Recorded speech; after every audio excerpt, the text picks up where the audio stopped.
high nomination fees is, in my opinion, deliberate organized barrier by the state to check other political parties and competition. And so the youth are the majority in this country. They should simply say no.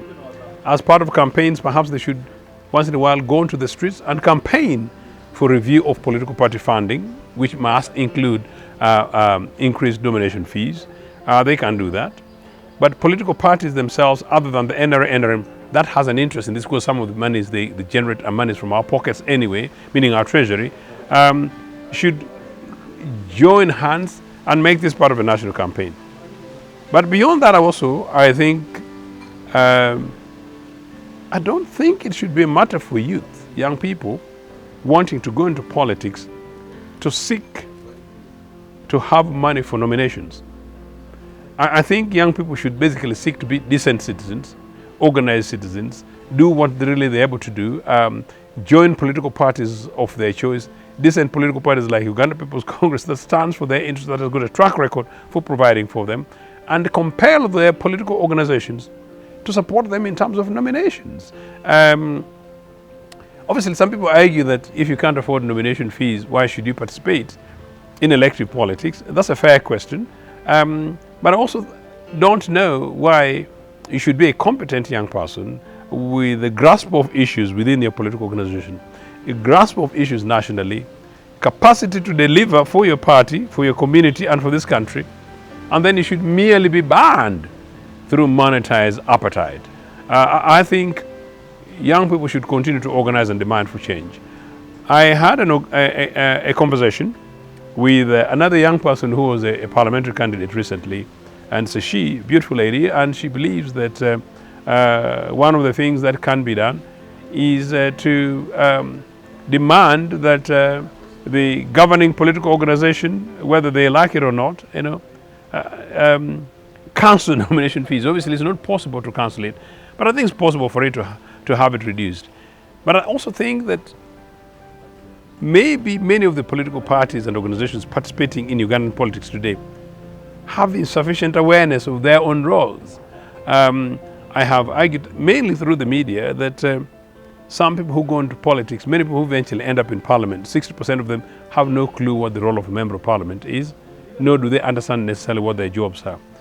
And that can easily be translated to some people in political parties and organizations, maybe even some of the leaders, without appreciating enough of their expectations. Because if they did, there's no reason why political parties and organizations don't mobilize and organize, as I said before, and refocus the question of political party funding, which should not necessarily be about young people. You could argue about young people as a disadvantaged part within society. You could also focus particularly on younger women, who may be even slightly much more disadvantaged. But actually, there are even people who are much older people, my age group, or older, who don't necessarily have money, but have a sufficient amount to contribute. I think, as a matter of principle, since it is very much about the youth and their future, organization, campaigning, including some of these kind of conversations that you and I are having, beyond a televised campaign, is basically really what we need. We need to be able to expose these leaders. And finally, I'm not even sure whether it's a national issue alone. I think it's about patronage and people who go into political leadership for themselves rather than for this country, and therefore not necessarily for our young people. He was saying again that last year, during a campaign for leadership in which one part, we can call it faction within Uganda People's Congress, were having their delegates conference, they put a nomination fee of 20 million shillings. Now, the guys who put that fee knew very well that none of the other contending candidates, except one person, was going to afford that 20 million shillings.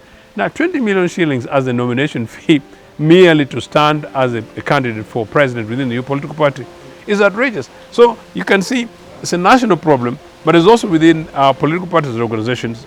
And so therefore, I may argue that's actually part of our national psyche, which now has really been corrupted by monolithic politics and monetized politics. Part of the conversation we've had today variously is whether or not within the Ugandan context we actually have leaders.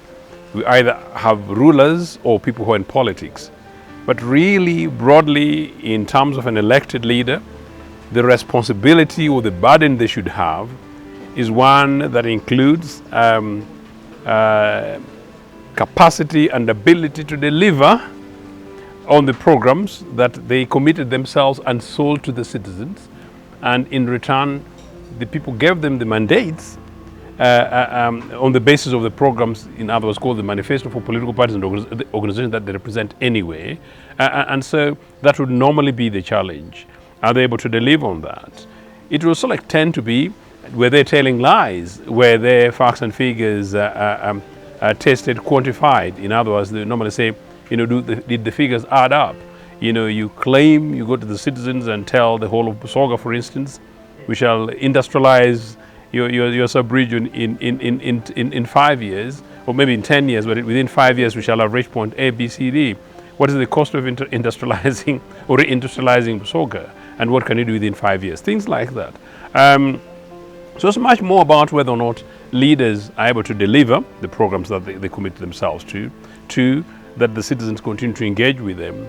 And that three, whether or not, in this case, they've got the powers around them. Do they have the resources to deliver in terms of their wishes? Is there a partnership within that nation state and or external support? Is it enough? Because today we're in a global world. I think those, in my opinion, that would be the ideal in terms of leadership. And particularly if leaders got to make a difficult decision, tough decision may be about whether or not we want to build a second dam on Lake Victoria, and the people are saying no. If you then go ahead and make the decision, are people going to be with you or not? That's what leaders should be. But rulers will say they want to do things their way, regardless of whether or not the citizens are with them. From my own lived experiences, both here at home, in U.P.C. and around the world, where there is huge determination for giving hope to young people, my burden is, are young Ugandans sufficiently engaged? Are they going to schools? Are the schools of quality?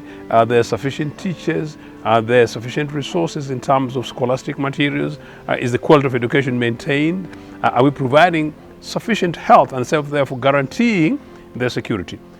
Normally, when we talk about security, people tend to go about security of how many guns we have. But national security should really be about the guarantee of livelihood of our people. So therefore, it will tend to be both health, quality of education, because the security of life of people, and so also includes an element of law and order.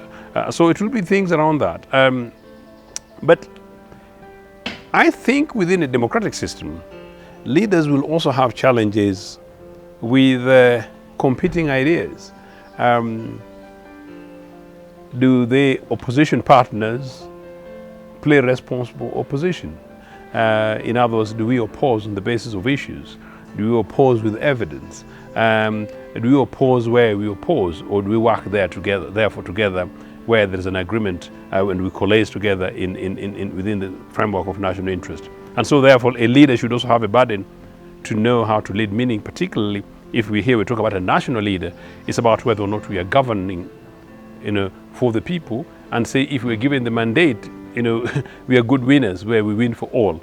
And good losers, in this case, in many cases possible the opposition, they lose opportunity for power and positions, but they continue to be part of the solution for a longer national unity and national development. I think within the context of Uganda, it's a very unfortunate one. It is historical. When NRM came to power, it banned political parties and encouraged deliberately monolithic one-party politics. In order to make it palatable to the people, they decided to call it one-party democracy. And so individuals started participating in elective policy, or to frame it that way. And the elective politics was very much about individual. So about me, myself, and I thing became part of a national psyche. And the more that became part of a national psyche, it started becoming a competition, less about issues and ideas, but about individual interests. Now, once NRM, with absolute control without competition, saw it as a likely route, they started injecting a huge amount of resources to their individual supporter candidates. And most of the resources, unfortunately, would have come from either corruption or patronage, and in many cases, directly from the coffers of the state. How do we deal with this? I think since we have now managed to compel them to open the political space legally, we will have to compel them politically and legally, and in my opinion also diplomatically, to ensure that politics returns as a matter of issues. I think it will have to involve other political parties, new emergent political parties and organizations that have come in anew. U.P.C's case, we are lucky as a political party. We're masters of this. We know that what we stand for, and we're very serious and very determined and very driven by our values, and we want to see our values translated into the realities of the politics and in the livelihood of most of the people. I hope that emergent political parties and organizations take that cue, and that in this case NRM, which sort of has the burden, real national burden, because they're the rulers of the last 35 years, but they control the state, whether elected or not. They control the state. So they have burden of responsibility to lead by example. I don't know whether Mr. Museveni is capable of doing that, to lead on behalf of all the citizens of this country or not. I do not know. But whatever happens, I think it's incumbent upon all political leaders to come together so that we begin to have a conversation around issues, around development, around results, and less about patronage. I believe it is possible, but also mean that I think it's also possible that once we have sufficient civic education, sufficient youth awareness, call it engagement, and sufficient involvement of the majority of the citizens saying that they no longer want monetized politics, they want leaders who are going to deliver for them on programs, leaders that they trust, leaders who are not imposed on them, leaders who don't bribe through themselves. It is possible for us to have this change, and I see this in other parts of the world where I have been involved in politics, and I've supported and worked with political organizations around the world in democracies, and these things work. It is possible for you to be identified that this young man from Kidepo is a fine citizen. We trust him. He's our son, or indeed she's our daughter, and promising we want to see them as part of the future, and you will be backed based on really your basic values and credit, rather than by and large whether or not you have money. Young people in this country continue to engage in our national politics. I want to encourage them to particularly study our political history. I want young people, for instance, to study the history of NRM, study the true history of the so-called Luwero War, study the history of the 1980 general elections, study the history of events leading to 1966-67, study who exactly brought Idi Amin to power, study how Idi Amin was fought and defeated, study events leading to our independence. The more actually they do this, the more likely they will know that actually this country is possible going forward. But at the same time, they will also appreciate who the liars who are today in this country, and who generally are the people who have this country at heart. But also, the more they do that, the more they realize that there is a certain section of our community that wants to seek to divide us on questions of identity, sometimes on questions of religion, things that have been there anyway, but really they're not really Ugandan, they're un-Ugandan stuff. And for young citizens of this country who want to be part of the solution of this country beyond actually my own relatively medium-aged youth, is such that unless they deal with that, this country will not be able to have leaders that are able to have not only ability to compete and lead this country, but ability to compete and lead this country together with the rest of Africa and the rest of the world where the world is going. So young people need to engage slightly more. Learn, educate yourselves, get involved. But do not be taken by this thing that, quote, our turn. I actually think that young people, the majority in this country anyway, just simply say, we want to run with these things, and we want to run with these things as a nation, as a community, because them versus us really does not take us anywhere. You are the majority anyway. Prove your leadership, by putting things on the table. And finally, for also those people who claim that the youth cannot govern this country, they've got an interest and they've got a terrible agenda. Milton Obote was a prime minister at 37. I know many of his ministers at the time were 27, 29, and they're the guys who built foundations for this country, and they did a fantastic job. The best government this country has ever had was one led between 1962 and 1971 when Idi Amin came. And that government was led by predominantly young people, including predominantly young prime minister. So it's not really about age, it's about real ideas and ideas. And let me just qualify by, in conclusion, Jeremy Corbyn, the former leader of the Labour Party, is a friend of mine.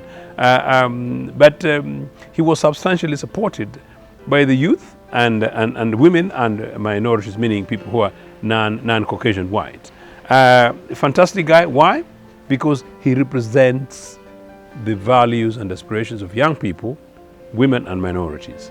Bernie Sanders, who nearly won the elections for the Democrats in America, an old man, Bernie Sanders, but the majority of his supporters, possibly some of you guys who watched the American campaigns in primaries before Joe Biden became the leader at the intervention of an establishment within the Democratic Party in America, by the way, was substantially supported, in fact predominantly supported by a movement of young people. Why did they say they necessarily wanted him there? No, it's because he represented the views and values and aspirations of young America, minority America, predominantly African Americans and others, and women. In others, the values that by and large young people represented. So politics of values is the politics that we want. That's the politics that young people need to latch onto. So therefore, I encourage young people in this country not only to engage, but to begin to ask, what is it really that we want? Which political party or organization has that which we want or represent? Which political leader speaks, quote, our language and we believe is able to deliver for us that which we really want? I think in that way, there's really a possibility in this country. And in that way, the guys whom you might think, and necessarily some of those old guys, will fear you because they will know that what you want is not based on age. It will certainly not be them anyway, but it's based on what you want, what you demand. You'll be more organized. You'll have a total number. You will deliver for yourselves. So in other words, anything for young people in this country is possible. All you need to do is to believe in better.